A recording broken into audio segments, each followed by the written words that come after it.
Assalamualaikum warahmatullahi wabarakatuh.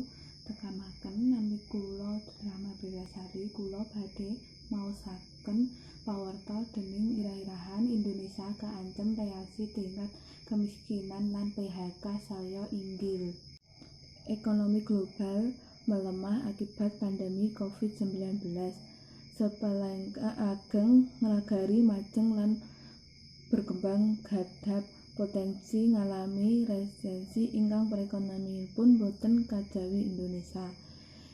Ekonomi Bank Pramata Joshua Brade ngendika perekonomian Indonesia sampun ngadhahi pelemah punika medangipun menawi produktif perekonomian inggih saking iringanipun pandemi lan produksi ngalami mandeg ugi kalih kompas.com Senin 12 Juli 2022 mandeg aktivitas ekonomi nasional mrugakaken langsung ing pemutusan sakem nyambut damel utawi PHK ingkang dipunaken dening separing ageng sektor usaha.